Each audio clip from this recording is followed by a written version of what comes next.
Greg Ullery, welcome to the LYHL podcast. So happy to be here. Thank you. Thank you so much for being here. I love your energy. I love your energy for this, and I just love your energy in general. And I think anybody in your life would probably say that about you, that's something that you just bring kind of like a positive energy to the world. And that is just part of you. And so I don't want to diminish the other parts of you. And I hope to draw the rest of them out. A little backstory. So the LYHL podcast, currently you're my second guest. We'll see how, in terms of getting these things out, it took me about 2 months to get my first one out, even though I thought I was going to get it out right away. It took me. So we'll see, we're recording this the day after Christmas, Boxing Day. That's true. We just took a bunch of boxes out of our house because Christmas the day before. So I don't know if that's what it means, but December 26th, here we are. Thanks for being here. So I know you through my husband. True. And I've just come to just love you. And I love your friendship with my husband. And I think that you make my husband a better person. And now I get the privilege of being your friend as well, as such that, you could be the second person on my podcast, which is just really amazing. And I can't wait to see where today takes us. So my husband is a musician, producer, maker, all things amazing things. Yeah. And I don't know I don't even remember back to when we met the first time or anything like that, but yeah. Right. Good question. I think, which is, I think, representative of you. So to anyone who's listening to this, the first real time I feel like we really connected, you invited anyone and everyone over to a fundraiser, and you guys showed a film that you helped create in your backyard. And that was like really my first, like, I felt like we definitely connected that night. I can still see where I was standing in the backyard. And then there was like different gifts. You did a raffle and all that kind of stuff. And so I don't know, but that's the memory that sticks out for me. Oh, wow. Because that's triggering. Yeah. And that's really, and that speaks to, well, I guess it speaks to both of us. Yeah. So, and I love that that's the first memory you have of me. I felt like it was a pretty small event, but it was like pretty special, I think. And the amazing thing is, now I'm remembering, is kind of like, oh shit. I had asked you for something before we'd even met, because you have worked in the fashion industry, and we can talk about that in a little bit if you want to. Yeah. And you provided donations for we had like a silent auction. And so we were looking for people to donate things. And so, yeah, the relationship at that point, it was more your relationship with my husband. Right. And, but that's the energy you bring, like, yep, I'll help this cause, or yeah. Then, friend of a friend or wife of a friend. So that's amazing. Yeah. Yeah. So I would love, you can tell our listeners a little bit. So I'm intentionally not really describing my guests a lot because of the power of labels, and I don't want to mislabel people. But I know you, so I've already mentioned that, working, you live here in Southern California, in the Los Angeles area. So you're West Side, we're East Side. So there's a little rivalry, a little distance, but we wish we lived closer together. But you're over there by the beach, which is amazing. And you've worked in the fashion industry in a variety of ways. You also do photography and film. And if people can see those guitars up on the wall a little bit hiding behind your mic, definite musician. And that is how I think you met my husband. So can you tell, how would you describe your work and vocation? My work and vocation. I would say that, yes, I do have a background, I would say, in like fashion or photography or film and whatnot. But over the last 2 years since the pandemic, one of my, best friends in the world and partner in crime, Joe, we started a creative agency that's called the Eyes Agency. So I feel like we're like equal parts small business owners and then equal parts potentially like creative freelancers. I think most people understand the concept of like freelancing. So every day it's something totally different that I get to work on with Joe. And that could be anything from a photo shoot to creating some sort of book or building a website or doing some kind of design, like apparel design or whatnot. But I'd say that would be my vocation um, in a nutshell, I think. Yeah. Mm-hmm. So Yeah. how did you enter that kind of work? Or I think you're a very thoughtful person. So I think somebody like listening to that could be Mhm. just, you could think about kind of an aesthetic, oh, you're creating, Mhm. aesthetic things, or, if you are doing music or something like that, something that's like an experience. But I don't, I don't know if there's anything you feel like you could share about like why you do that kind of work, or like Uh-huh. what you like, and it might touch into things like calling, or like what you feel Uh-huh. like, you Yes. know how you're made, and then how that relates to the kind of work that you do, and like what's your kind of special sauce that you bring that's kind Mhm. of unique about you. Or and that might just feel too much to say unique about you, but just I'm hoping, yeah, if there's anything that you want to share, because I know you are a very thoughtful, a very deep person, and I'd love to hear more about that. Yeah. With the, I guess, creation of the agency that Joe and I started, our intent really was to hopefully spend more time working on projects where we kind of time travel, I guess is the way I would describe it. Mm. Meaning like whenever we found ourselves in a situation where we're working on like a photo shoot or, a film project where we genuinely felt like there was a co-creation happening with whoever hired us or whatever the project called for. We just wanted more of that. So this concept of the eyes, that our hope is that we're able to see sort of the gold or what we want to pull out of that person. And hopefully that happens to us along the way. So that the creative projects become hopefully a win-win scenario, I would say, for both Joe and myself, as well as whoever has hired us or we're working with. So Joe and I were able to kind of get that experience while we had sort of corporate, quote unquote, like full-time jobs. We would still work on other projects throughout the year. And that was really the big thing. Like once the pandemic hits, like, I think we should just sort of jump off the, diving board and jump in, so to speak, and do this creative agency with that intention in mind, So and I would say that has been a good decision, and enjoying it. It's definitely Yeah. different, spending a lot more time, on my own working on things, but hopefully that answers the question. Yeah, Yeah. no, yeah, no, Yeah. thank you so much for that. You also, I don't, have you been, I mean, because you guys do all the things. Yeah, both you and Hmm. Joe are just like, yeah, dabbling in all the different things. And yeah, in both musicians, right? So, um, but you are doing some personal projects like in Yes. music. Hmm. I don't know if you're willing to talk about that at all, like, because that's been a big thing you've been doing in the pandemic. I mean, it's Yes. kind of like and I mean this in a good way, like a good monster. It's a very like voluminous, like you're, um, I don't know, like you must have, I'm curious just about like how that fits in. Like, do you consider that, part of your vocation and work? As far as I know, that's not you're not doing that with there's a lot of overlap with a lot of things, but I think Right. my understanding is that something like within you welling up. So you can talk about that and whatever.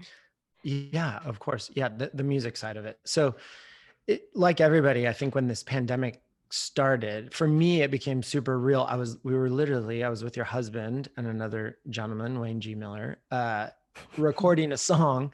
And I'll never forget, it was the first day where it was like, oh my gosh, this is actually happening. Like the world will never be the same again. I felt that. And we went to Guitar Center to buy like a harmonica in the right key. And then when we got back, we were like, I don't know. I mean, that's probably the worst place you could go at the start of a pandemic to buy a harmonica. A nice box or store. drums. Yeah. Something with something everybody else would come in like, right.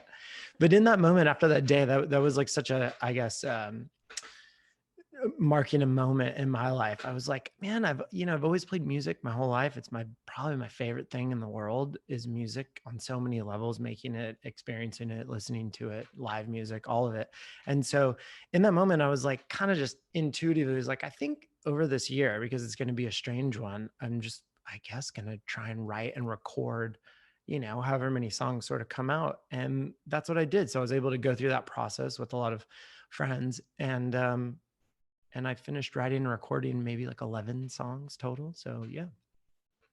Yeah, I can't. Well, I because of my connection to John and then to you, then I've heard some of it, and it's really incredible. And I can't wait for you to release it. No pressure, but is there any little plans that you can announce for? Oh, when it's gonna come because out, you're doing website and video projects related to it. You have I have other questions. I'll stop with that one so I don't. My hope would be ASAP. There's 2 bits of like creative sort of content that I'm working on currently. So once those 2 things are done, then I feel like I'm ready to let the balloon go off into the air wherever it may travel. All right. To. Yeah. Okay. I'm really excited about that because I think even within that, is there, because you're somebody that, because we go to museums together. That's right. The 3 of us, and then we'll add in other special guests and friends on various, which we need to get back onto it now that museums are back open. We kind of have some where we've talked, but we got to lock in some dates for doing that again. But so how I've experienced you a bit is I can see that there's similarities in how our brain works, but then our brains like work fairly different. Like how I find you to approach art very conceptually, and I'm much more like a documentarian at heart, where I like kind of receive and try to interpret it and not manipulate it as much. But I've experienced you, it seems to have like a concept. I know you were really into like Dutch is impressionism, is that the right word? No. It was realism. What is it? It's Dutch something. Yeah. It's like, but anyway, so that right. Yes, I was into that for a moment.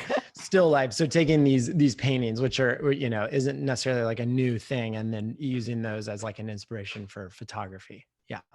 Mm-hmm. Yes.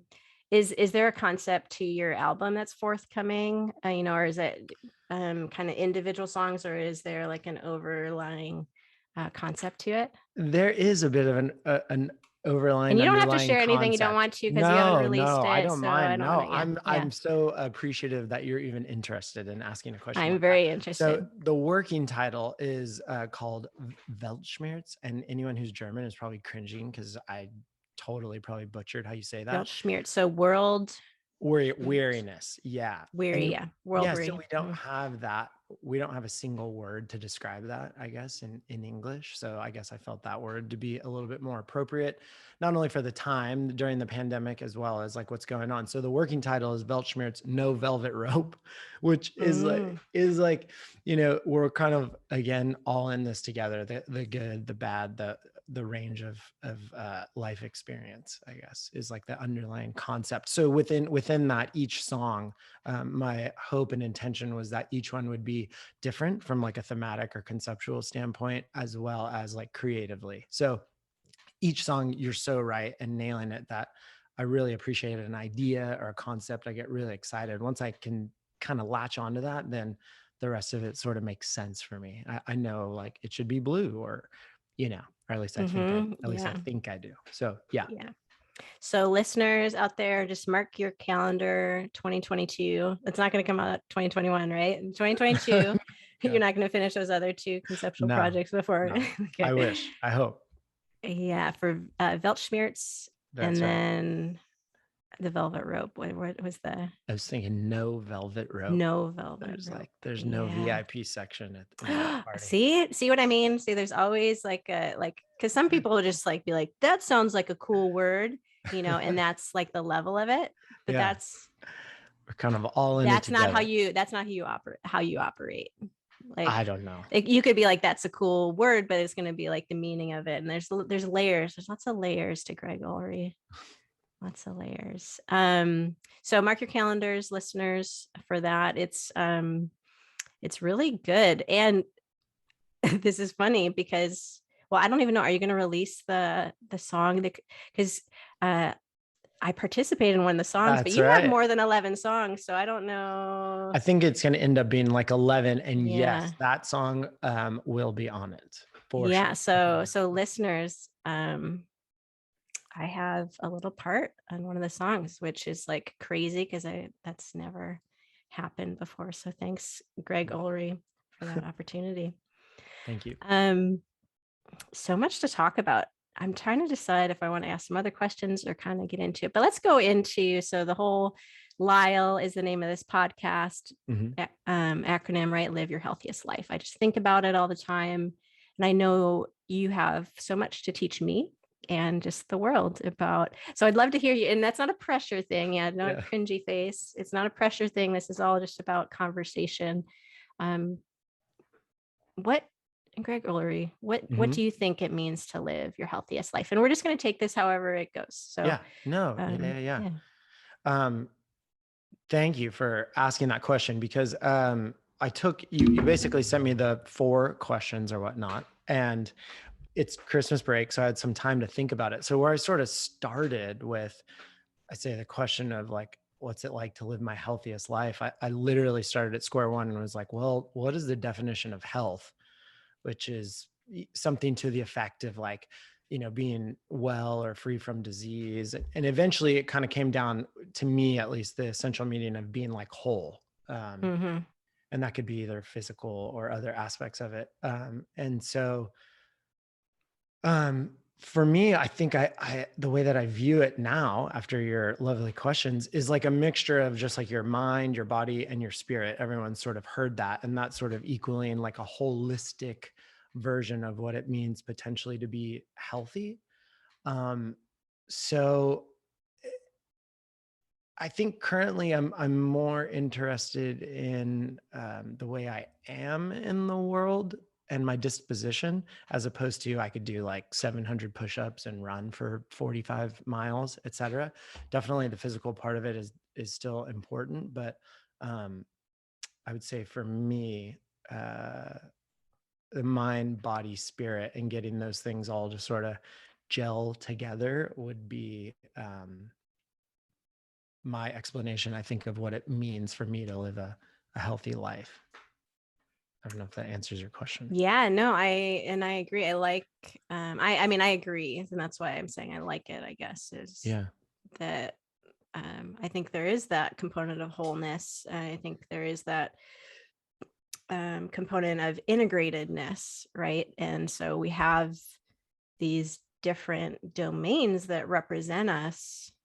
And my experience is that we're usually not very good at all of those. Like, I don't think our culture really teaches us how to be integrated and whole. And we're, some people are really like disembodied, right? So that, we talk about like in wholeness, there's certain, I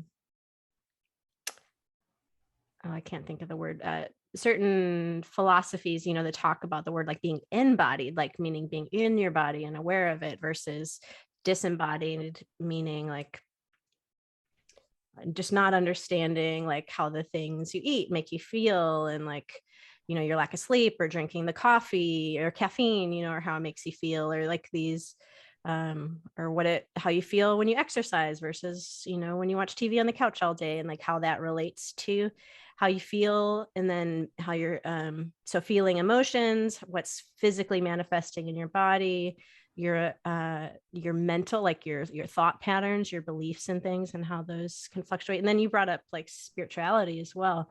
Is that something that you relate to as feeling like, oh, like, and this can be just observing like our culture, like, oh, people aren't really good at all these things, or even in your own kind of personal experience? Is that something, because you mentioned, it sounded like a shift. It sounded like that maybe there's more of an emphasis on physical earlier, but you're more concerned with disposition. So there's a lot in there, and you can kind of take it whichever way, because I probably asked 5 questions. To just quickly answer your question, I think yes. I think that at least I grew up more focused on what it means to be healthy. It would be more that physical sort of world of health. And I do feel like now, I mean, I think it's very clear that the other bits of wholeness or health, if you decide to define it like that, mind, body, spirit, that we're starting to really understand the benefit of all of those 3 things, and not denying ourselves or any of that participation, and to make any of those things better or more healthy for ourselves. So I think your questions were really nice, because when I did a bit of research and took some time to sit and think about how I feel about the topic of health and divide it into this like mind, body, and spirit, I was actually really encouraged as I took a step back and thought about the content that you're seeing or the conversations that we're having. I've been really encouraged, where it seems like we're starting to be a little bit more fair balanced in thinking and participating in different things that help us be more healthy in our mind, in our body, and in our spirit. So I've actually left feeling really encouraged after thinking about the questions that you asked, where I think even maybe a month ago, I wouldn't have felt that way. Oh, interesting. Yeah. Well, I'm glad for that, the side effect for you being here Yeah. on the podcast. And just and considering those questions, or just considering health and what that looks like. So I'm working on being a listener, and as I do this means I'm slower with generating the questions. No. You were saying about how, God, this is going to take growth here. You're saying about how you've been encouraged recently. Yes. Like there's been, like, as you thought about it, can you share more of what, Yeah. like what were those things that you're observing? Like what is Greg seeing in the world that's encouraging? Because I'm sure other people would be encouraged to know that too, because this is literally kind of dark times, of the winter and dark nights and Right. colder and all those kind of things, and just 3rd wave or however many waves of the pandemic. Right. But I would love to hear more about like what's encouraging you, what happened. Yeah. I think as I thought about these questions, it's like, there's just, I think a really tangible answer would be the conversation that you've set up today. Right. I know that in years past, I wouldn't have listened to content like this or really been engaged. I think 8 years ago, 7 years ago, it was more like what movie or what kind of, what Netflix show was going on. And then all of a sudden it's like, at least living in the United States, it's like all our dirty laundry got thrown out the door for everyone to see or out the window. And then, having conversations around that and growing. And I think being able to observe just the topics of conversation, at least living in Venice Beach, California, which I know is probably a bubble for the rest of the world, but has been really encouraging, because I think that people are willing to have a more honest conversation when it comes to topics like this. So I think, to hopefully answer your question, I think that by you just doing what you're doing, I think is a really tangible example of why I feel hopeful, because I think all the Netflix shows should still have talked about it, and there should be podcasts on different Netflix shows, but it's nice to have this balance of a different topic. I think. And so I think that's encouraging, where at least it felt like to me that it was maybe a little bit more lopsided, say 8 years ago. So I think that's hopefully answers your question of why I feel, encouraged. Yeah. Yeah, no, thank you. And I'm actually a little teary right now, but that's good, right? Because I want to be authentic, and what, like, I'm smiling, and not so much smiling like, oh yeah, look at me doing this, but I'm smiling because I think I introduced you as your positivity. And so, dear dear listener, dear viewer, and I didn't bring Kleenex nearby, so give me a second. This is like what it's like to have Gregory Ullery in your life. He's just like he's like a hype man. But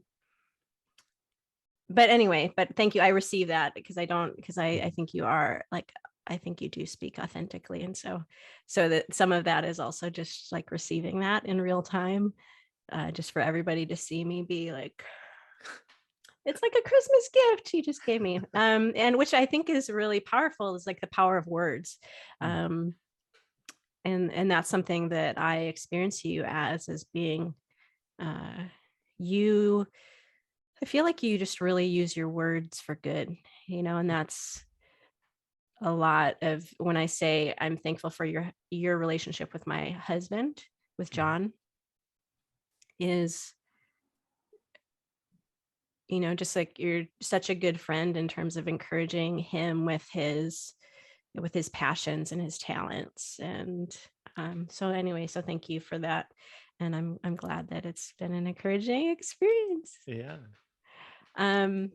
I would love to hear a little bit about this. And I didn't know, because I don't think, I think I have to draw you out a little bit. Usually, yes. Yeah. That's accurate. Yeah.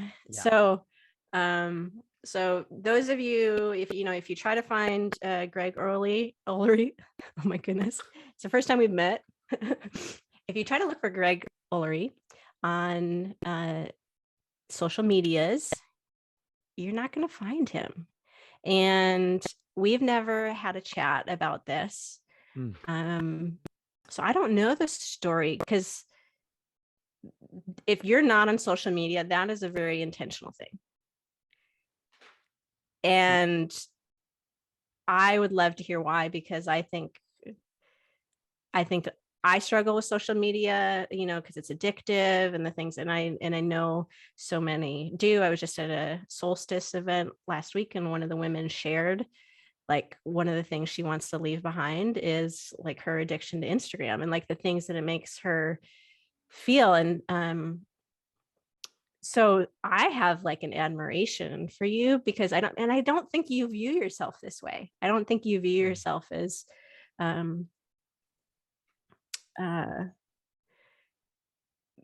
being like a person of influence, or as being like a wise person, or even being like a healthy person. I don't think you view yourself that way, but I think you have so much to offer. And if I can, I'm going to try not to, but I'll likely butcher this Richard Rohr kind of quote. Okay. We'll bring Richie into the conversation. Like okay. So he says, commencing, he says that the greatest form of like protest is non-participation. So you're not on social media being like, we need to do it this way, and telling other people. You're just not, so if we met in that fundraiser, that's 2015. So a little math, that's like 6 years, at least, that I've known you. And I've not known you to be, have you always not been on social media? I'd love to hear some of why you're not on there. Like, what's the thought process? What's going on? What's your experience? I hope that the answer isn't too much of a letdown, but my personality, I think it was like, I was super late to get like a cell phone. Why? I have no idea. I'm like, I don't want to be in more contact with my parents, knowing where I'm at or whatever it may be. So I've always been a bit like averse to, I guess when I really reflect on it, it's like, I'm feeling like I'm going to be trapped or whatnot. But when it comes to social media, generally speaking, I'm so impressed by it. I mean, Facebook, it's like, gosh, I miss out talking to people that I would love to talk to probably in high school. For whatever reason, I just never signed up. I missed that initial college, sign up on Facebook. Instagram, same thing. I mean, gosh, there's like nothing you can't find on Instagram that is, potentially good or bad for you. But like mainly, in my line of work, there's so many creative, incredible things on there. And think I think a bit of it is just that's who I am. I don't think there's any like intention set. But then with say something like an Instagram, it's like, man, I can like lose just hours off my life because you could get into somebody who makes this type of pickup for a guitar and then like literally 4 hours go missing. I know everyone has this experience, but I think that's mainly the other element that I was always aware of. I didn't want to all of a sudden be like Wally on some chair where I got like this screen in front of my face because I can easily do that easily. So I don't know if that answers your question. I think it's just it's me being probably lazy or checked out. And then, maybe 10% of it is like, I know that, that could be a bad path for me. Yeah. Yeah. So I hear like wisdom in that just like you just kind of knew right away and you've persisted, so it's not just like, oh, I missed it, but like everybody did it and you still didn't. Yeah. But and just you have just like a humility about it, right? You're just like, I don't know, this is just like who I am. There's just like so what is life like not being on social media? How do you connect to people? How do you know what's going on? You must just be like, just have no friends and everything, right? Because I think that's part of so that's hyperbole, right? And that's right. I'm saying that like tongue in cheek because I think so many people dream of what you've done. Like, and they couldn't have, you can't go back and change it, but they're like, why can't I cancel right now? Why can't I do it? And I think there's like FOMO, and do you feel, like what's life like? I'll just say it that way.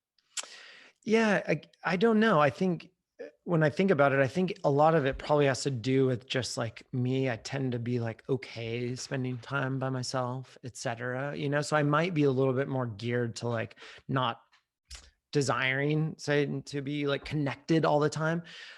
I would definitely classify myself as like an introvert. So I think that plays a big part of it is like, gosh, if I got to go to the party and talk to a bunch of people, I'm like always plotting my exit, so to speak. So I think that feeling for me is very similar when it comes to social media. It'll just be like kind of draining. I don't get like energy from checking out all these things. So yeah, again, I think it's a bit of a letdown of an answer, but I think it's just more that's how I'm wired, where that like sucks the life out of me.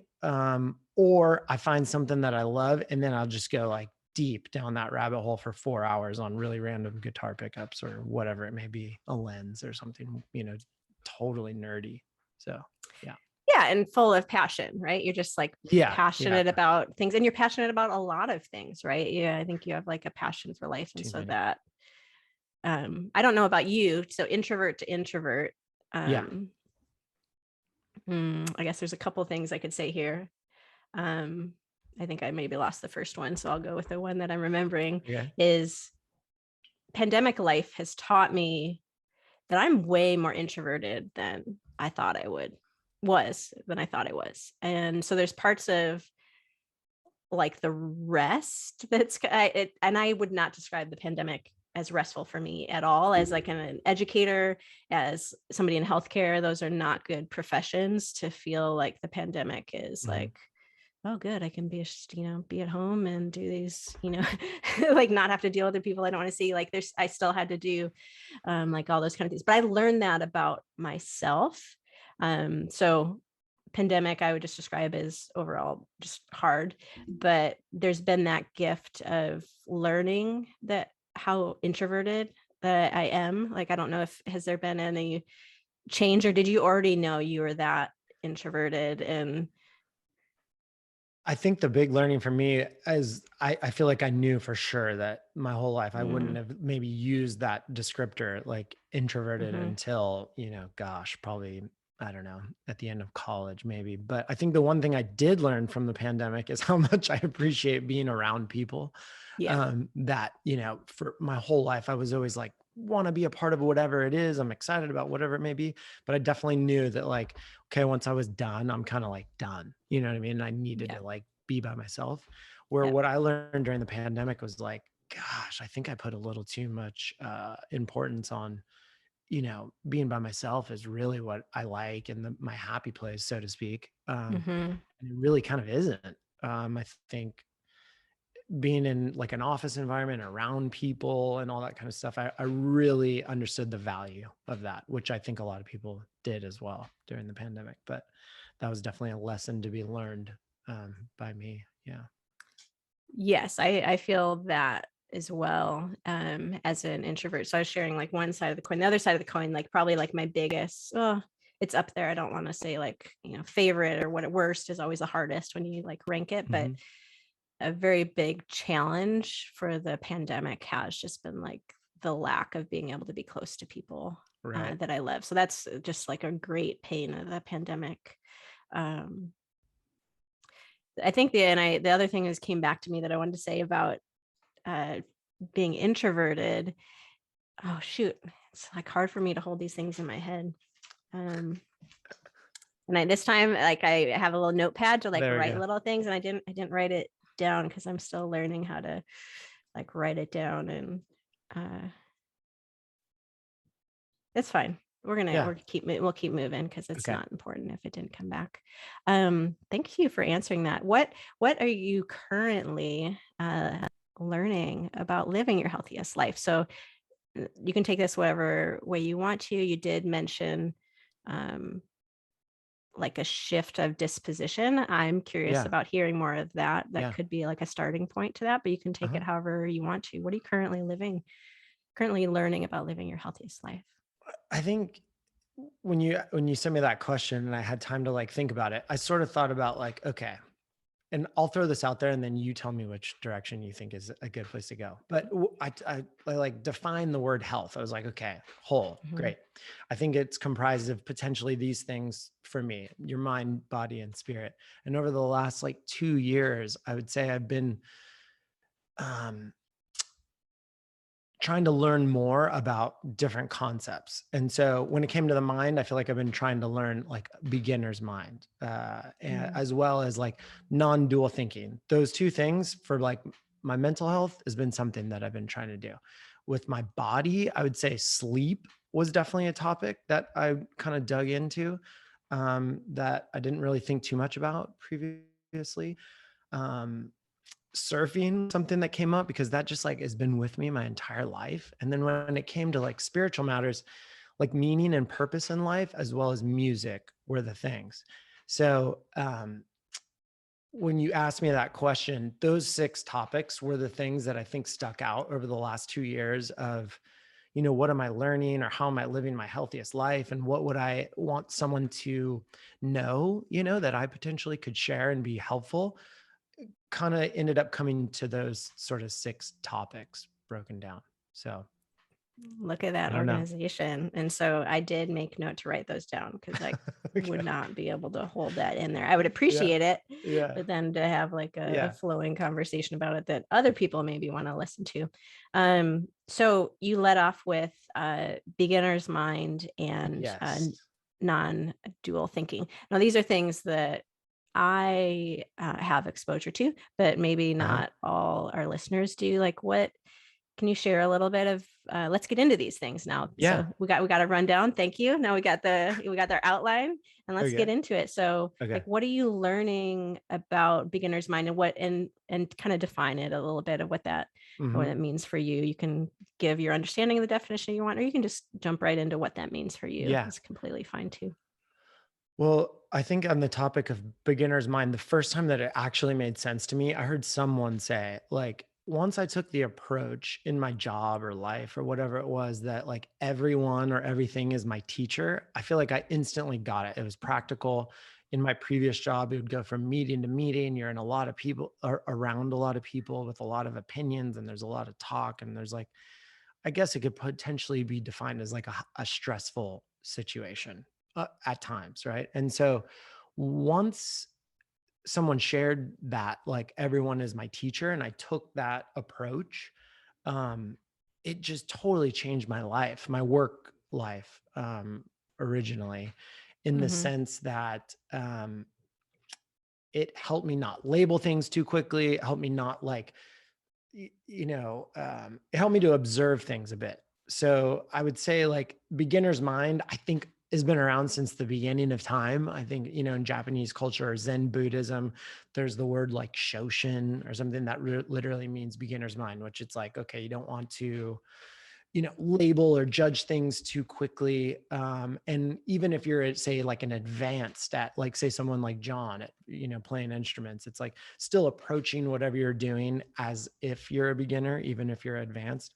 The benefit of that, I think, is very tangible and very helpful in leading, for me personally, a little bit more of a healthy life, because I'm a little bit more even keel.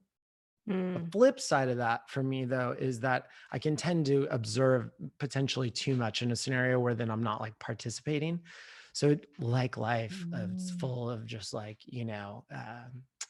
whatever you want to call it, dichotomies, or, it's like the cookie tastes good, but it's not great for you. It's like, yeah, you want to be maybe observing or approach it with a beginner's mind. But then for me, I'm like, I don't want to be so far removed or not say something. I'm not participating in it. So my hope with all of these things was that I would share this and it would be helpful for somebody. So for me, it's been like such a valuable lesson of approaching Mm-hmm. anything with a beginner's mind, like slower to talk, definitely listen more, and not make up my mind so quick. It's such basic things, like try to see something from somebody else's shoes is, you know, my intention. So yeah, that would be a little bit of like Yeah. my thought on that. Yeah. Yeah, thank you. Wilmer, my dog, and um recently our relationship has deepened. And I view him, yeah, as like a teacher to me now. Like I still, he's a pack animal, so I'm still like alpha in order to have a well-behaved dog, but like I look to him now as to teach me versus just like, oh, I'm the boss, do this, like Mm, behave, like, but like listening to him. And I think, I see God in him, and I see he teaches me just so much about love and loyalty and positivity. I mean, just you think kind of typical dog persona. Um, but yeah, the love, just like unconditional love. Like he's mhm. just, there's no better representation of like unconditional love for me than Wilmer.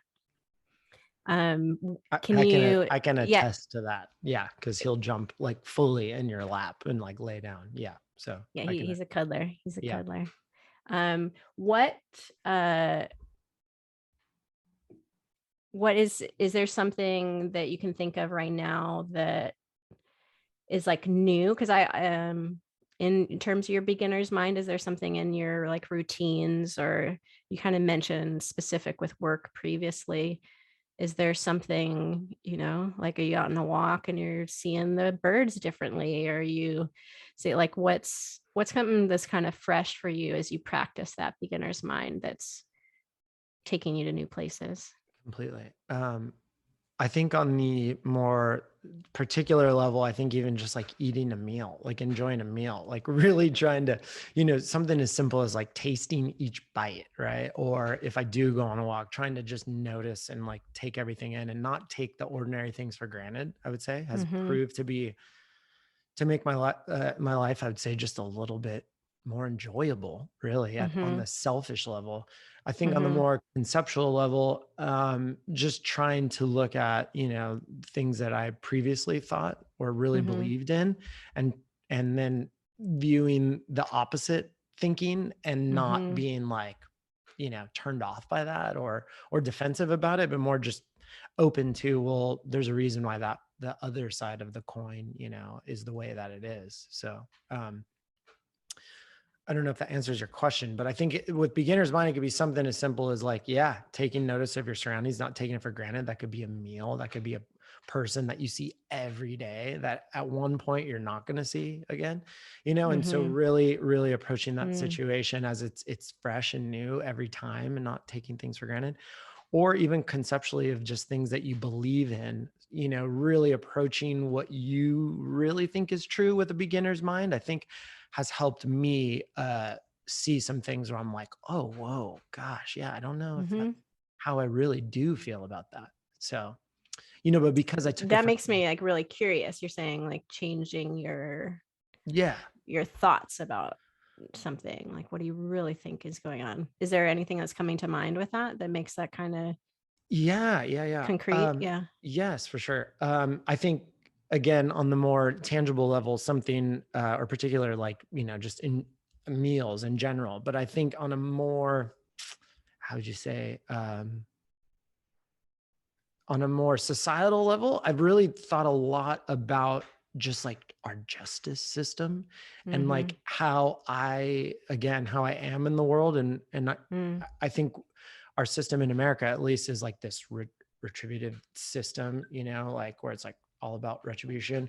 And then thinking about it from a different way where different approaches are like a restorative, say, situation. So here Mm-hmm. in America, it's like, okay, it's sort of tit for tat. You did this, this is the punishment, you know, you get hit on the hand. Whereas thinking about that in a different way could yield, I think personally, like better results. So I think right Mm-hmm. now it's sort of like a win-lose situation.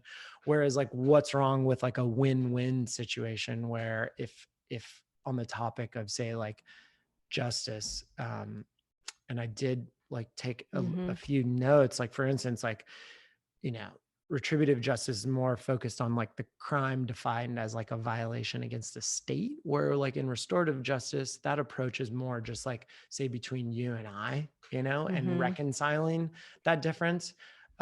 It's less about process. It's more about like conversation and getting at, Mm-hmm. you know, Mm-hmm. what does restitution mean?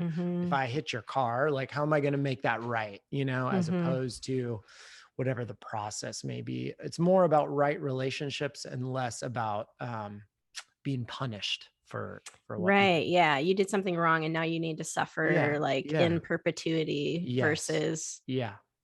gosh, why did you do that? What Yeah. was going on with you that, caused you to do it? Again, how can you make that right? Okay, well, Hmm. if it's a car, then, maybe it's like a financial situation, but maybe if there's a scenario where the car, you were actually an aggressor and intentionally hit somebody.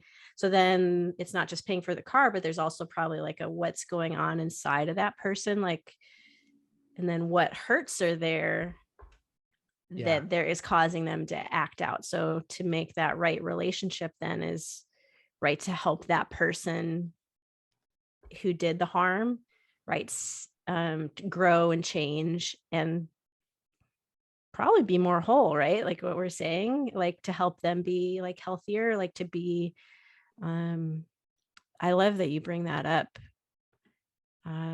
It makes me think too of like a organization that I love nearby, Homeboy Industries and Father Gregory Boyle, and who, works to restore the lives of uh, gang members and former gang members, many of whom were incarcerated, and seeing them not just as fellow humans, right? Because a lot of the system that you're talking about in the US, there's a lot of white supremacy and there's a lot of seeing as people less than, that they're actually like subhuman. So like the treatment in prisons is like horrific. You're not restoring anything. You're just creating suffering. And so I get super encouraged, and he's definitely like a mentor of mine in terms of the concept of kinship, in terms of the concept and that idea of being that there's no difference between you or I in terms of our value and our worth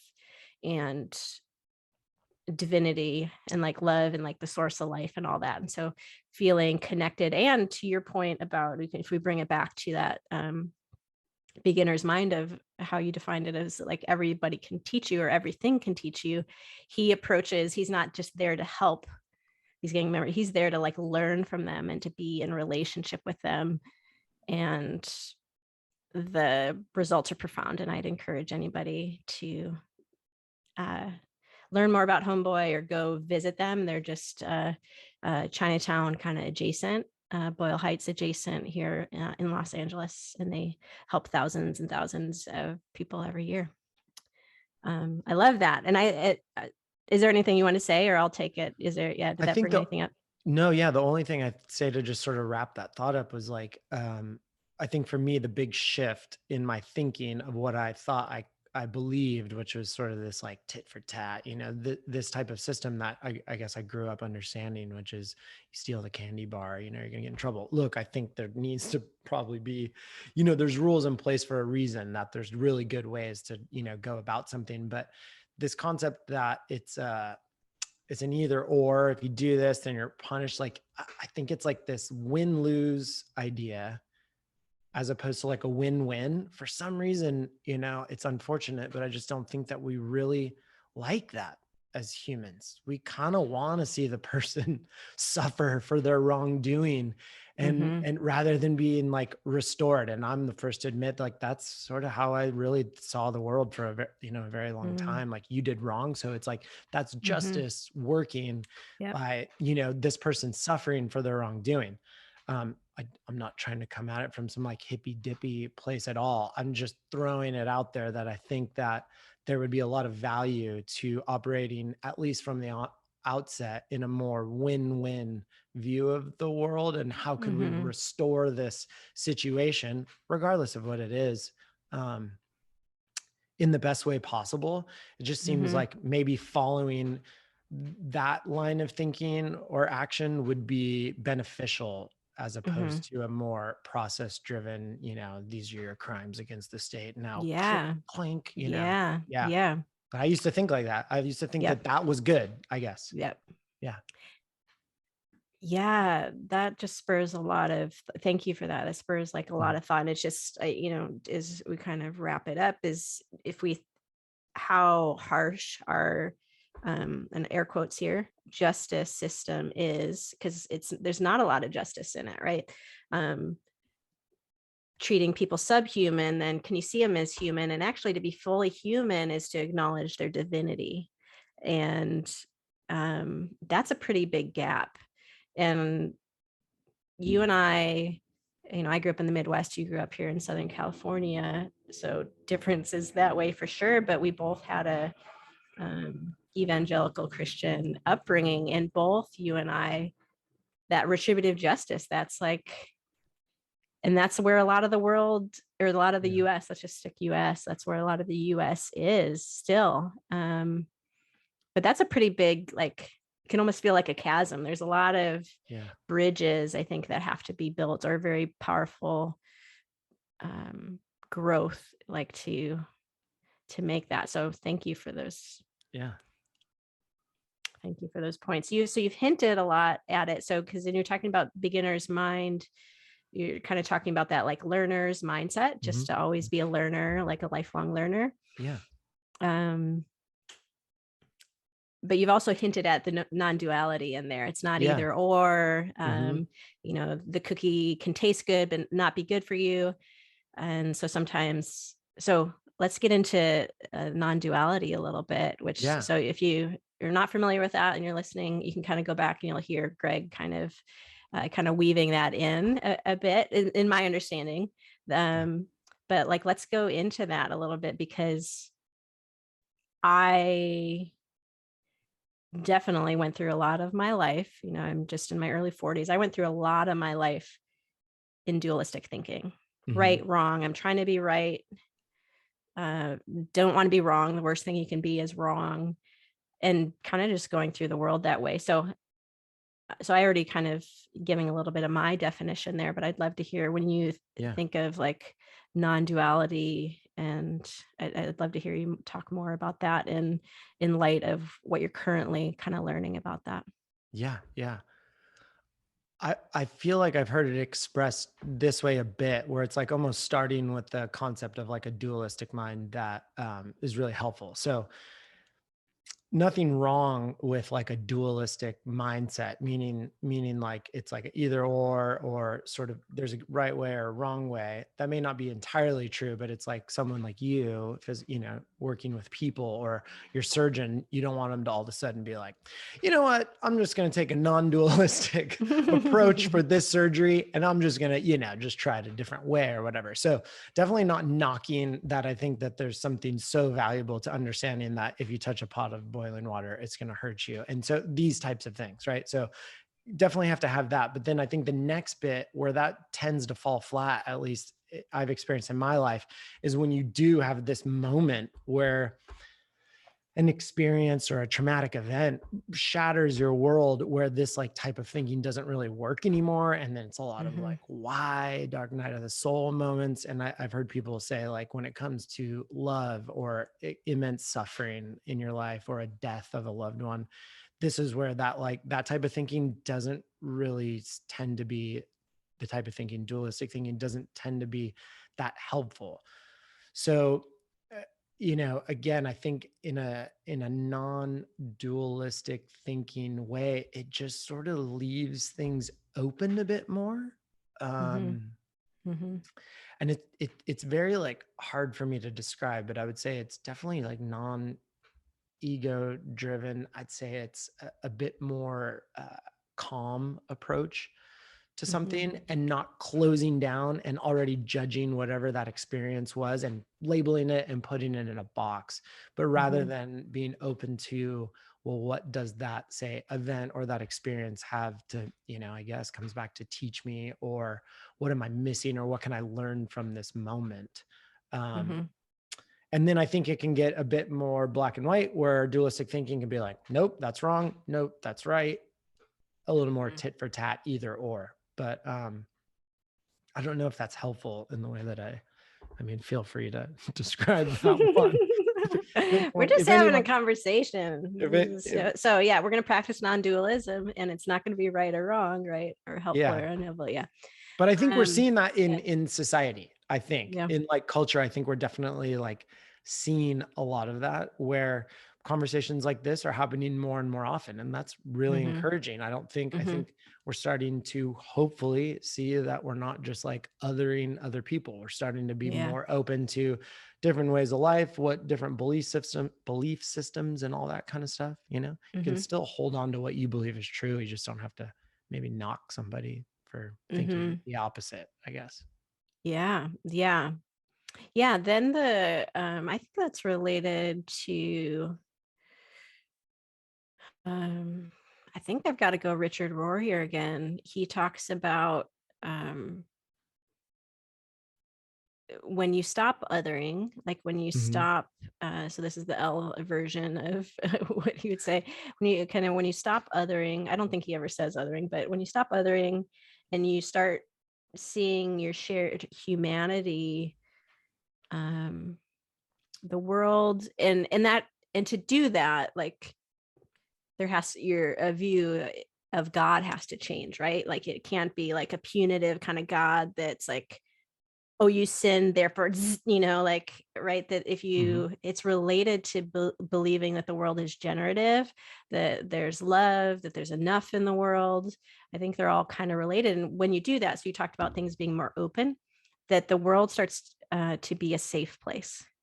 Whereas I think a lot of people navigate through the world feeling really scared. I have distinct memories from, I'm just going to say I was 20, meeting with a mentor, as I wasn't quite yet in PT school yet. I was still thinking about it. I was still an undergrad. I'd had injuries as a high school player, met the PT. I'll just say PT. It wasn't technically a PT, but I'll just say that for simplicity's sake. And I've shadowed him for a day, and then so we already had a relationship, right? Because he'd helped me through these injuries, and we're sitting and talking after he's done seeing patients and clients, and he's just like, yeah, what are you going to do? There's so many possibilities. And I'm just sitting there like the chair at armrest, and I was like gripping the armrest for dear life, because my view of the world, again, I was very like right, wrong, either or. I wanted to do the right thing and make the right decision. And so it felt really scary, right? Because that's what my view of God and my worldview kind of set me up for. And now with the growth that's happened in my life, the world is so expansive.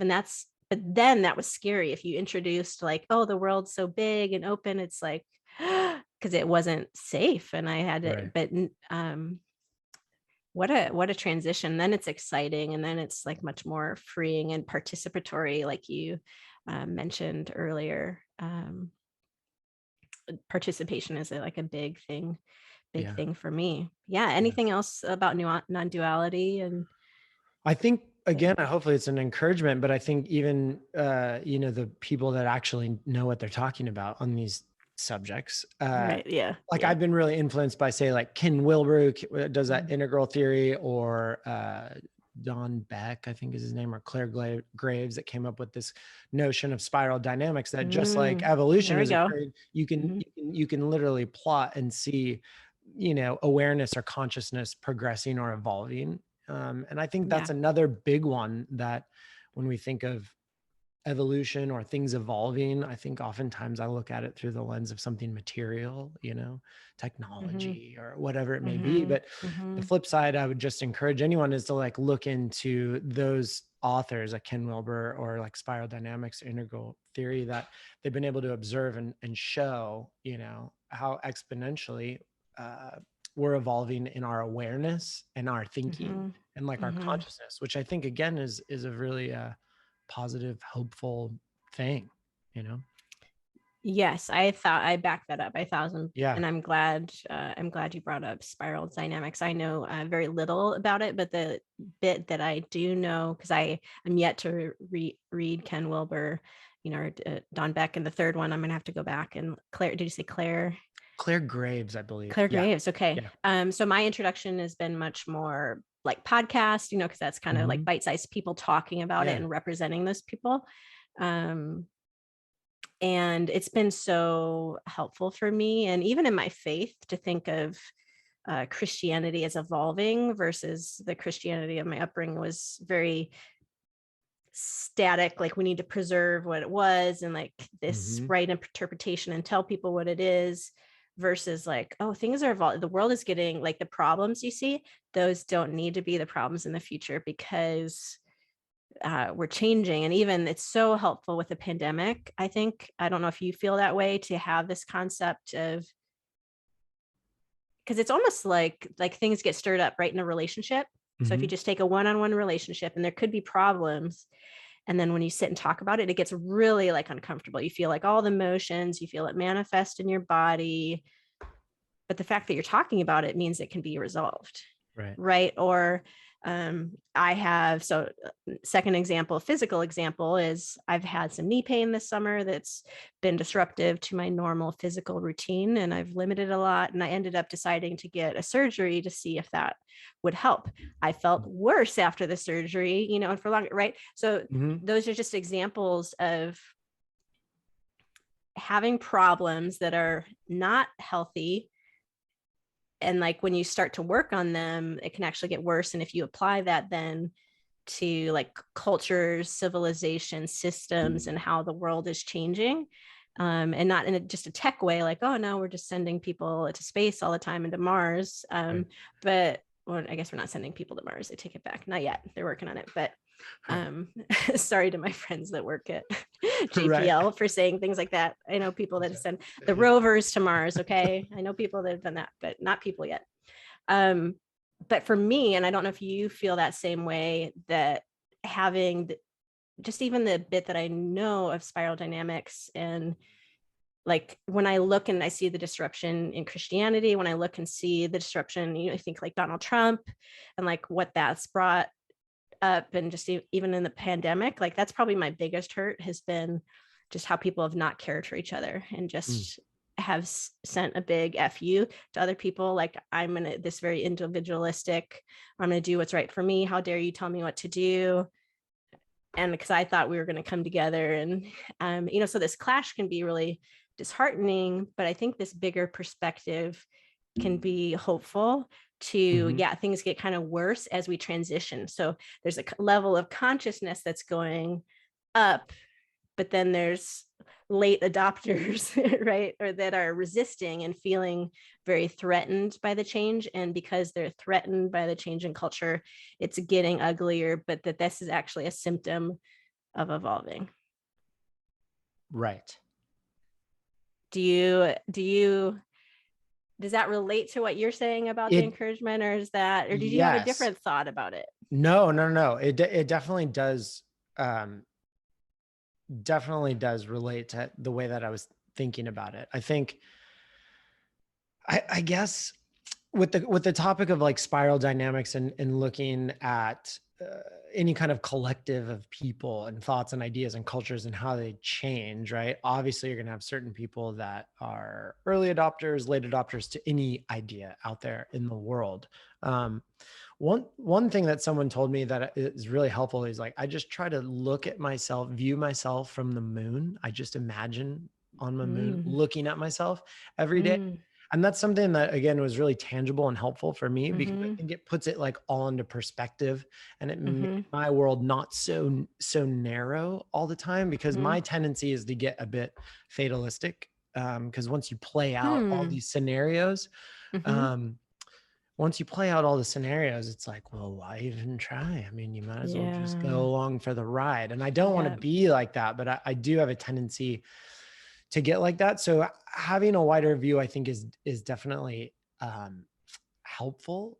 And I don't know where I was going with that, but I guess we were talking about spiral dynamics and being able to view society. Yeah, you said hope. Yeah, it was related to kind of hope, and because you said that is hope and encouraging. Yes. Which made me think like perspective, right? So it's like, it's really helpful for me to say, like, imagine looking at myself from the moon every day. Because it gives me a perspective of like, whatever it is that I'm going through, it's like, it's always a process and it's always evolving. I think, I wrote down somewhere, someone who had mentioned, like, if you were looking at all of time in like 24 hours, like, let's say it was like, all we know of anything that's ever existed in 24 hours, it's like, life kind of showed up maybe 3 hours ago, and like, say that animals or mammals showed up 3 minutes ago, and then eventually Hey Jude was written in like 0.007 seconds ago by the Beatles. So if you're looking at the scale of time, which again is hard to understand because we can't really get our heads around this concept of like deep time, so to speak. That eventually it's going to change, I guess, is the moral. But being motivated by that. I like that. And that might be helpful for somebody. It might be helpful for me. We'll see, of like, having that physical representation of distancing, like being on the moon, observing yourself. Cause I think it's very common to just get really caught up. And I've felt that way. I felt like, I can't get stuff done in the pandemic. Like, I'm just feeling like my energy is low, and like, why can't I do it? Why do I just feel like I need to take a nap or rest, and go to bed early? And then when I look back, I'm like, I am doing these things, but perspective is so important, because we want things like so fast, Which I think leads into another topic of sleep, because yes, good. I do think for me, even just that sort of shift in thinking, where you're like right now, like during the pandemic, as well as me, it's the most rest I've had in my entire life. It's like the most sleep I've gotten, all this kind of stuff.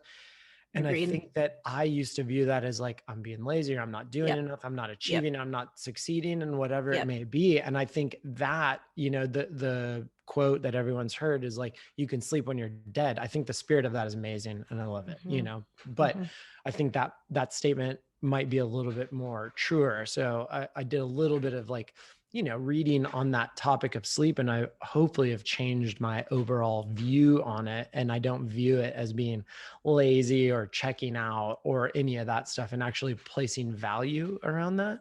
Like, everybody knows that sleep's good for you, and it restores you, and you feel better after you sleep, and you're more even, and all of these types of things, right?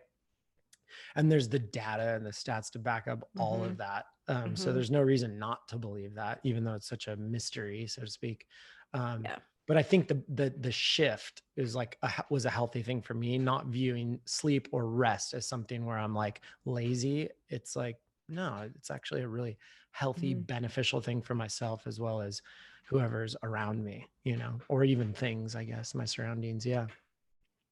Thanks for that transition Yeah. into that. I identify with that so hard, especially that I'm just always fighting not wanting to be lazy or perceived as lazy.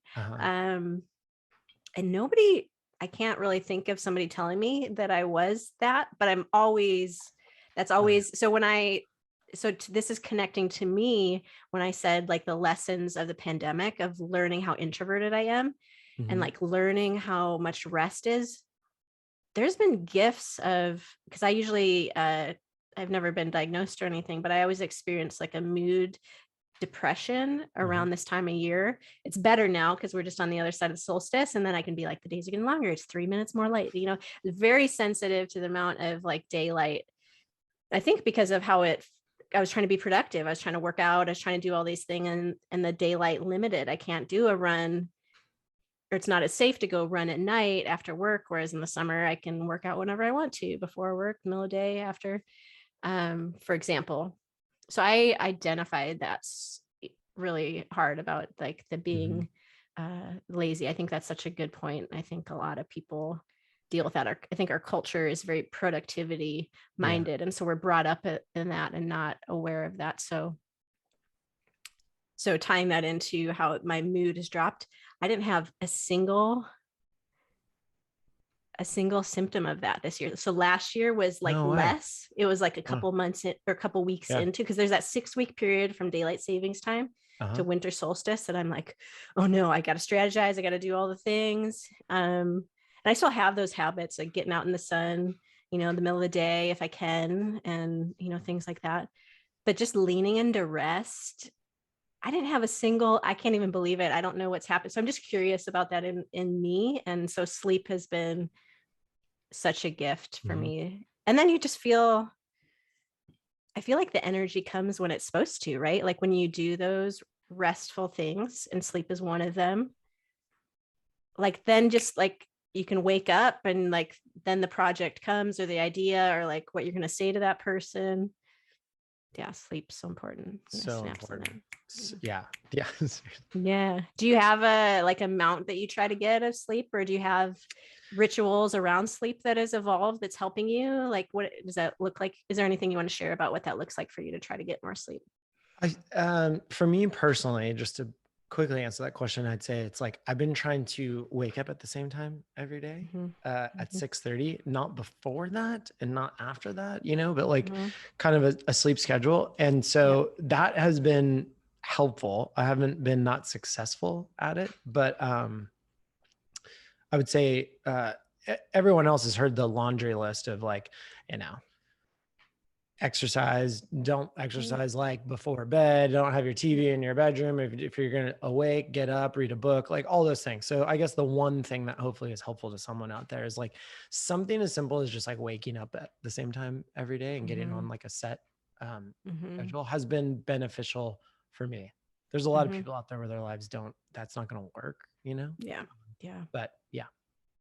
I love that. Yeah. But probably the hardest thing for me in doing that is a husband that's a musician and just trying to do social things, you know, and then you're like, okay, I can get up at the 6:30, but if I don't go to bed at the right time, then I end up feeling not so good. Yeah. It seems like the biggest thing that's been helpful to me is just not devaluing the concept or the idea of sleep. And like, even though everyone will go along with and say sleep's important, we definitely, at least for me, I never acted that way, you know, I never walked that out. And so I'd say the biggest thing around sleep is like just the stigma that it's like, I'm not doing enough, or I'm lazy is like so false, you know? So thank you. Yeah. Thank you. I think that'll be helpful for people. Yeah. To say that so clearly, because I've felt that way too. And I know other people have. Surfing. Do you want to share anything about like surfing? Does that look different for you now than it used to? Or is that? Yeah. Oh yeah. Okay. It'll Tell definitely me. look surfing. I'm like, definitely wouldn't say as skilled. Definitely don't go as often and become way more of a wimp when it comes to like cold water or how the waves are, you know, or whatever it may be. But surfing for me has been the one constant thing when I was thinking about, overall health, and that physical body aspect. So sleep was the one thing that came up. And then the next was surfing, which has been with me like my whole life. And surfing what gave me like a community of people, which was super helpful. Surfing is something you can do with people, or you can do it with by yourself. Like often people will say that about like yoga. It's such a reset. For me, surfing, like jumping in the water, you're not bringing your phone or any like gadgets, so to speak. So a lot of the time you're just kind of sitting there floating on your surfboard, letting whatever happen to you, being out in nature, and it's fun, it's playful, you get exercise and all those kinds of things. So something just for me that like, I guess hopefully would be helpful to anyone else that was listening to this in a healthy way is like finding something that I think does a full body workout, meaning like physically, but also like mentally and then somehow spiritually, has been such a blessing, or a something that I've enjoyed in my entire life. So I could get all weird and conceptual about surfing, how there's no two waves are the same and it's a dance. Well, no, that's what I'm like thinking for myself, because I don't think it is the same as like being on a treadmill. I don't think it's the same as like lifting weights. Yeah. Do you feel comfortable, being a little like about? I think most people who surf would, describe it in that way, that it is a bit of like a restorative thing, right? Or you could know two wave is the same, and the way that you surf it, and there's a different board and it's a different time of day, and it's like there's different spots. It's never the same thing. So like in life, I would say that it definitely has this, you're participating in a very, like you're dancing sort of a thing, Yeah. kind of have to read the waves. So yeah, you could get all. Yeah. Like as a surfer, you have to relinquish a lot of control, right? Yeah. You're like reacting and that participating. Yeah. Yeah. Especially young kids that are just ripping. Yeah, exactly. Like, well, there goes another one. But yeah. Yes, I think that's like the cool thing about it is like you get out there, finally get one, catch the wave, and then you just kind of get punished on the way back out, depending on how big the waves are, and then you do it all over again, so I don't know. There's something, there's a lot of metaphors, I guess, with surfing, but yeah, at the end of the day, it's just nice to be out there. So yeah, I still look forward to learning. I know, taking you up on the opportunity to learn. That didn't happen this year. I was most ready to do it this year of any year, because that was like I'm not going to learn. I had I'm not going to learn to surf when I moved to LA. I was like, I'm going to get a skateboard. I'm not going to scuba dive. I'm not going to surf. Like no more equipment, no more other activities. Stuff. Yeah. But I think there's like a growth in me. And I think that whole latter part of what you're describing, because I'm a physically active person, I do all the things, but I think there is something that would be different about it, of just being immersed in nature. Like this waves are splashing on you. There's creatures around you, there's some mystery to me of like gravitational pull and the moon and what that does with tides and just all all the things. And that one movie, The Octopus Teacher, incredible, really made me like, okay, maybe being in the water could be a discipline. But so rain check, we'll still 2022, maybe that'll be the year that I learned to surf from Gregory Ullery.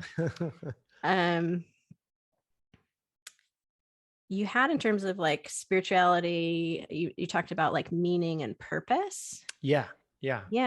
And even looking at that, I'm like, I don't even know what that means. Yeah. So tell me what in terms of healthy life. And so now I can think about, okay, you need to have to live your healthiest life, you need to have a sense of meaning and purpose. Maybe, I don't know. Tell me, what are your thoughts about that?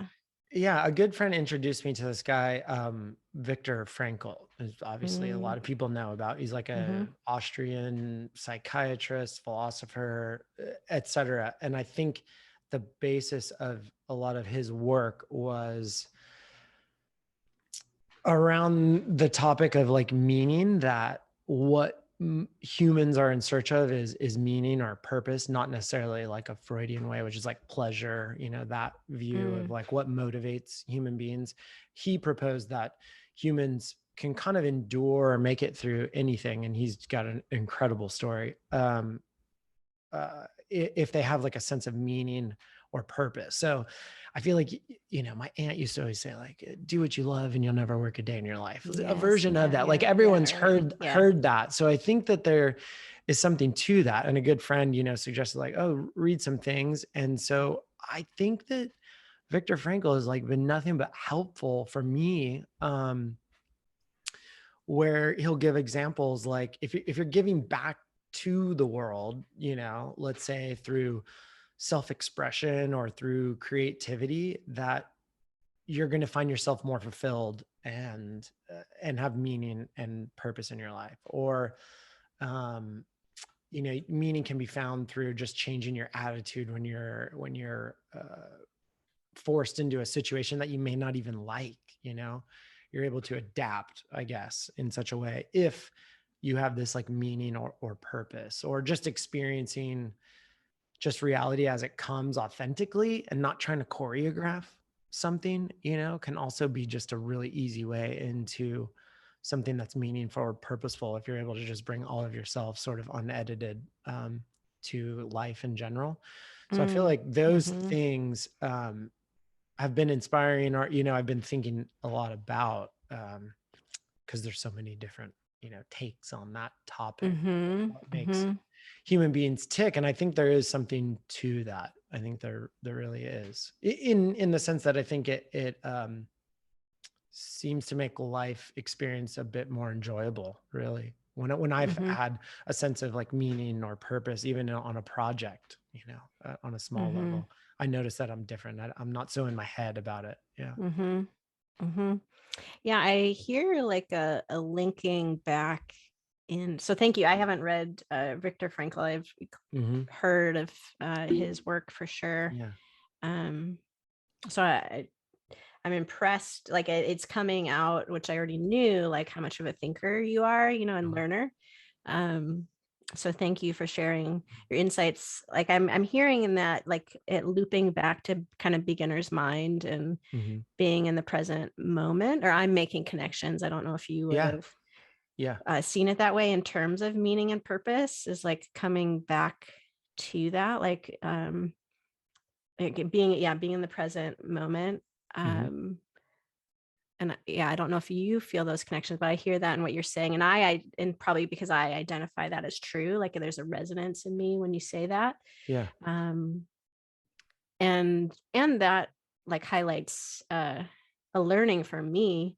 I don't know. I'd love to hear more about like recent changes for you and like evolutions for that. Cause I definitely think about that a lot, like, to be like, what's the meaning of life? But then learning like, oh, a lot of it's like just bringing your full self, like you said, to this moment.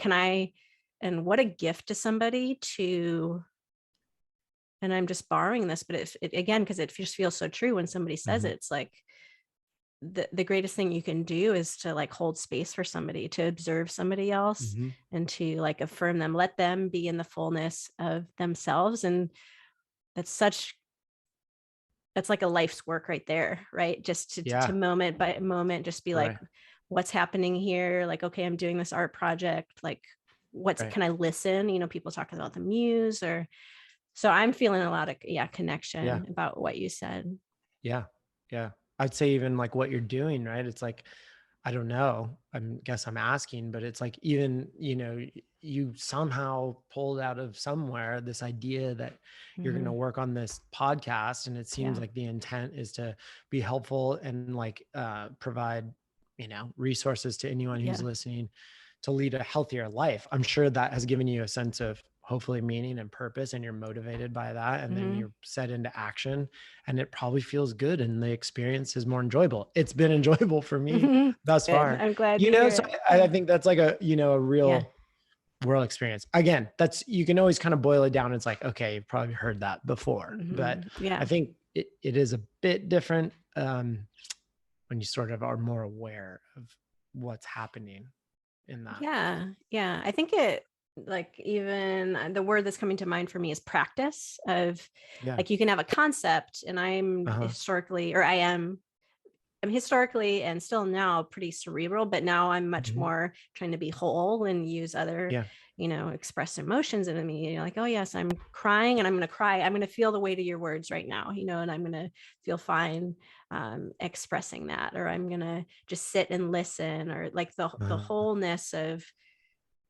So I'm thinking a little bit of Enneagram right now, which is, so you're talking about like mind, body, spirit, Enneagram kind of breaks into like mind,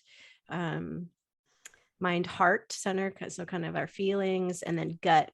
And I've been trying to work on a lot more gut, a lot more heart, because cerebral, I come by it very honestly, by my profession, by my upbringing, like the evangelical Christianity. I grew up in a very analytical family.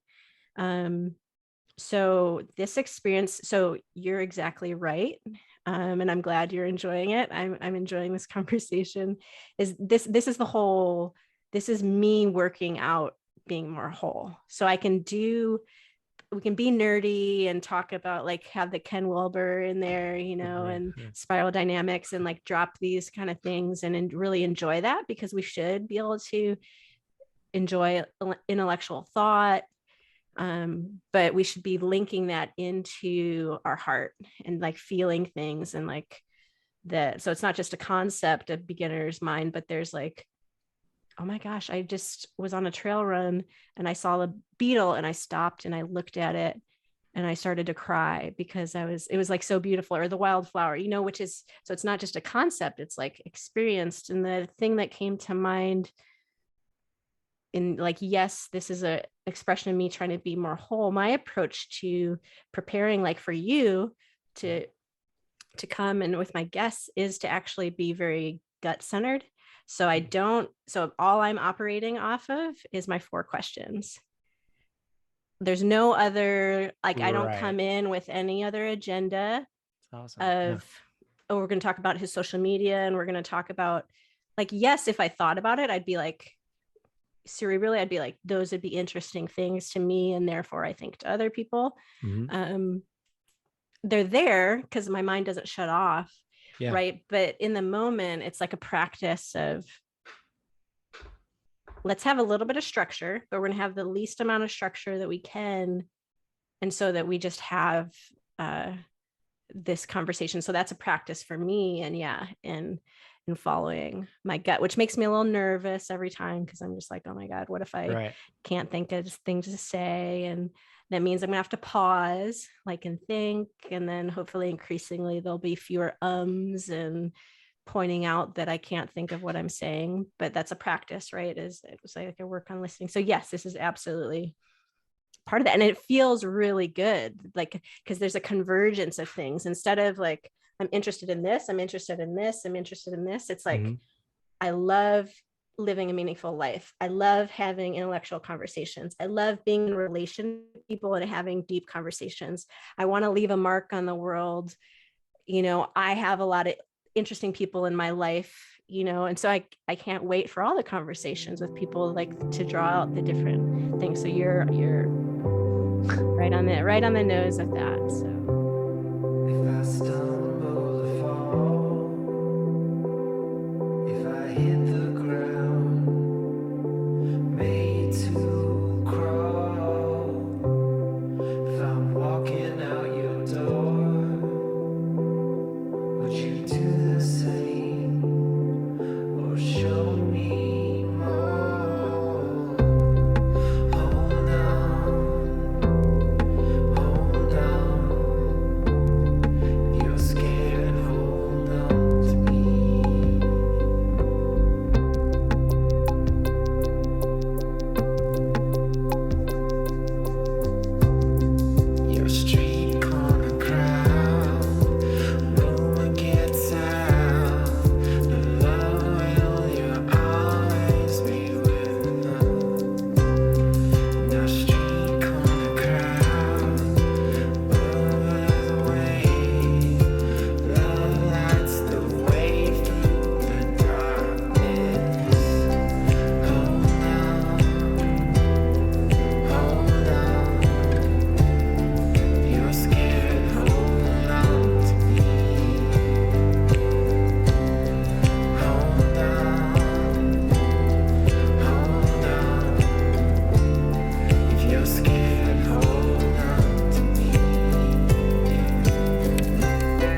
All right. Music was Music, is there anything you want the to say best. kind of about music and the practice of you living your whole, like, so we can come back to like current, because we're trying to keep it fresh. We're trying to keep it Yeah. a little less, conceptual and a little bit more Yeah. like in your life. Like, what's Hmm. that looking? So we've already talked a little bit about, I'm gonna have to write it down. Weltschmerz, Yeah. I don't know. right? Again, yeah, I don't know if that's how you pronounce it. I'll have to actually. No, that's, well, Like that. Welt is Yeah. right. Schmerz, yeah. That. So what do you, yeah, tell us about music and like what that looks like for you right now in terms of living, what you're learning about like music and how that's helping you live your healthiest life. Yeah. Um, Music was another one of those that's like been with me, I would say, for a very long time since like, since I've been a kid. Started playing guitar really young, always continued to, found myself in like, bands or playing music just for fun or not for fun, that kind of a thing. Mm-hmm. Enjoy consuming music, love experiencing it in a live setting. And it's like music for me is just like, wow, just for whatever reason, I don't have to think, do I like it? I just absolutely love it. And so, when I'm playing music, it is one of those things where it's like kind of time travel. I never am really Mm, questioning other than like, mm, I'm never questioning whether I'm enjoying this or this feels right. It always feels right. I always feel like I just sense like, man, I just love this. Minus the part where it's like I don't know how to hook everything up or press the right button or click the right thing or whatever, right? With any sort of discipline, there's going to be like the frustrating bit. But I think so I think tangibly that's the thing. It just makes my life better for a number of reasons, and I really enjoy it. So selfishly, it's like it's great. I get to hang out with people. I can do it by myself. Um, but I think when I thought a bit more about it, I think Brian Eno has a quote of something to the effect that like art, um, hopefully I don't butcher it, but it's like, I think his quote is something to the effect of like, art is everything that we do not have to do as like humans. And I think that would include music. So for whatever reason, art, if you were going to define it, is like everything that we don't really need to do. We don't really have to make music. Now it's interesting that there's always been some version of that has existed. So I think I really like the mystery of music.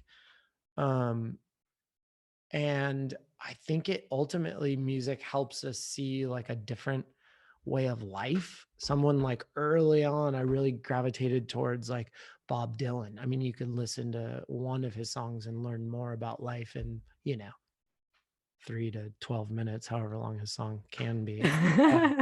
You know, yeah.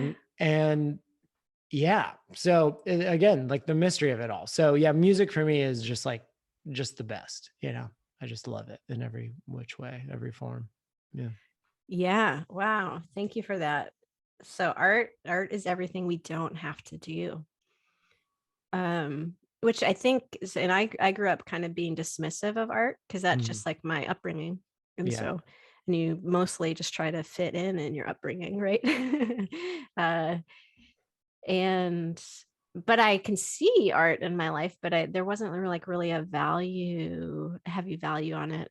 It's definitely not like vocationally or Right. Yeah. yeah, that it's like peripheral, that it's yeah, not needed, that it's fluff, and we see that in education, right? Of Hmm. money being taken away from the arts and things. But I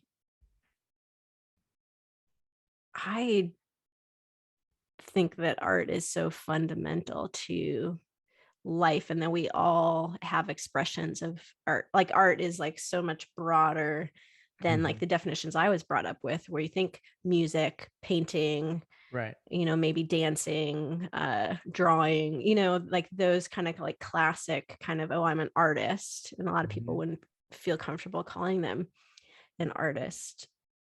But there's a lot of evidence. Brene Brown talks about it a lot, that actually people that are living most wholehearted, and that's her definition for happy, like that the happiness that people are trying to shoot for, she defined it as wholehearted. So we come back to that word whole, right? And bringing Yeah. your whole self, living with your whole heart. people are doing creative things, which is art, and they're doing it just because we need beauty in our life. And so that's spot on. And I think of myself as like a label that I have for myself is like a beauty seeker. Yeah. Like that I agree. I don't think we can live our healthiest life without art, without being able to appreciate it, and without being participating in that.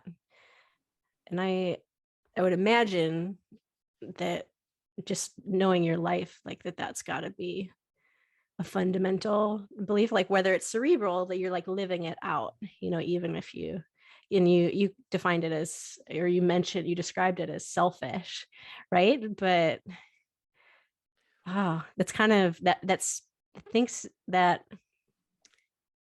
there's a connection between you calling it selfish and like sleep is lazy. Right. Exactly. It's like a, yes. Yeah. I think I know what you're saying. Yeah. It's like the stigma of sleep is lazy, or like music could be viewed upon, like you could take Bob Dylan, like, oh, what a selfish guy. It's all about him. It's his name. He writes the songs. He's on tour. Like he's the one that's winning, but really I'm so grateful, as like a fan for, his body of work. It seems like, potentially you could argue that so many more people have benefited from one individual being willing to risk self-expression. That's something inside of them that, potentially they don't even know where it comes from. I mean, when you hear really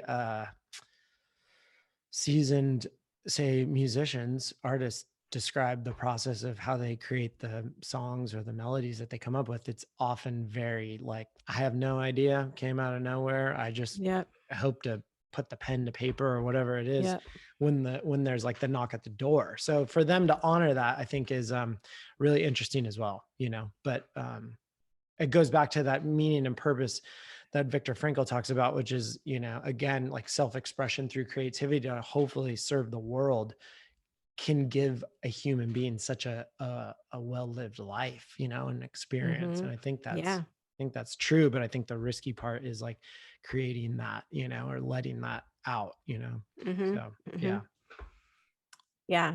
Thank you. And I think that links in even to what we talked about for that non-dual, like, could you do art and be selfish? Yes. Right. Is there some component of it that has to be like self-focused? Right. Yes. But there's probably, can there be a both and, that it's for me and it's for other people? Right. And like trying to hold those both in tension. Art is such a mystery, right? And that's why you get all these weird words, like people describing it like flow or the muse or the inspiration, or some people will say that it comes from God, or that they have a responsibility. I kind of feel a little bit that way, like that whatever you're entrusted with is like, it's kind of your responsibility to get it out there, and that that's what we need, is like, we need everybody to be creating, like that's diversity, and that's beauty, and then when everybody's doing that, I think you lose like that harshness of criticism, because you realize when you're being really vulnerable and doing things, you realize like what you're talking about with the Bob Dylan, for example, like that risk of self-expression, right? To put a song out there, and then artists talk about that sort of releasing, like once it's out there, it's not yours anymore. And what a mysterious thing. I can't wait to see more. You're very creative. I can't wait to see the art that is going to come out, and I want to see more of the eye projects and things the eye agency is doing. And like shout out so Jason Rueger and the eyes. Yeah. So one of the best dudes I know. Right. Yeah. So you guys dropped an album. So my husband plays on that. Wayne D. Miller plays on that. Joe Sadler. That's right.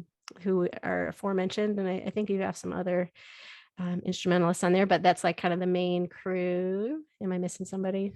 Just the guy who tickles the ivories. We call him Baryshnikov. but he lives in Portland, or I call him Baryshnikov. But his name is David Gabershoff. Yeah, David Gabershoff. Yes. Yeah. Yeah. So that's always remote. I can't wait till you guys start doing more live stuff. You guys gotta get a tour, and you guys are working. You guys are releasing singles now for the next project. So that's true. Yeah. There's always just so many projects coming out from you, Greg. It's always so cool. You know, there's stuff that you release out, and there's stuff like the Dutch inspiration, right? Yeah, you did you did actually do that was awesome in Chinatown. You had a whole exhibit, and I love, just coming in and seeing that in your hallway. Is it still up there? I haven't been over in a little bit. Yeah. And then to hear again, the concepts behind it, there's so many layers to it. I just really thank you for allowing us to mine a little bit of the treasure of you, and being willing to share that, as we kind of wrap up today. And it's been interlaced through. Is there something you'd like to share? And this could feel possibly like a lot of responsibility, because the question is, what is something you wish people knew more about living their healthiest life? And so that might feel like, oh, who am I? Or it might be, who am I to say that? But I think, if we take that beginner's mindset, that we all have things to teach one another, that we all have, I'd love the Greg Ullery bringing it together. What do you, as you observe the world, as you experience the world, because you have, that gives you special insight. I'd love to hear. Yeah. The thing that, I guess I would offer as an encouragement is at least in my life, I've known this to be helpful, which is I've always, in a weird way, over the last maybe 12 years, have come back to this one word, which is just simply yes. So I think having, again, a disposition, at least for me in the world, where I kind of start with a yes to whatever the scenario, the situation may be, and being open to it. Because that's just not my tendency, to be completely honest. It just sort of isn't, I'd rather not just kind of dip my toe in, or whatever it may be. I think it can go so many different ways. Just that word yes, if you started with that in any situation, is pretty much a loaded sort of word. But I've found that to be extremely helpful in my life. So I'm gonna take that with me as I head into last week of 2021, as I head into 2022. Saying yes to things. And because I think that ties into being in the present moment, instead of why is it not this way? Why is it why do I feel sad right now? Can you say yes to being sad and follow that through? Can you say yes to being, well, I'm nervous and this at the same, conflicting emotions, or conflicting experiences with a person, or so many things. I think there's a deep wisdom in that, or a yes to a job or a move. It could be something very tangible, or a life transformation, like a fitness or something. Yes, I'm just gonna, I've never seen myself in that way physically, but I'm gonna say yes to this possibility, knowing that I can change, I can evolve. My body is very adaptable. It's always changing. So that's some solid encouragement right there. Thanks for that, Gregory Ullery. Well, everyone, thanks, listeners. May you see the blessing. Thanks for listening to the LYHL podcast. Thank you so much. I don't know why we kill each other. Then I guess I kinda do. That's the part that scares me too. And I want the best for you. I wanna be there. I wanna just be there. And we shall overcome the hate inside our heads, the pain inside our beds, and our sins are still the same. Who's won and who is lost? Who died? the cheesy lyrics say. Same thing every time. We're all stuck here inside. A crime of love.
Everyone, Greg was so generous. We were able to hear a few of his songs from that upcoming album, Weltschmerz.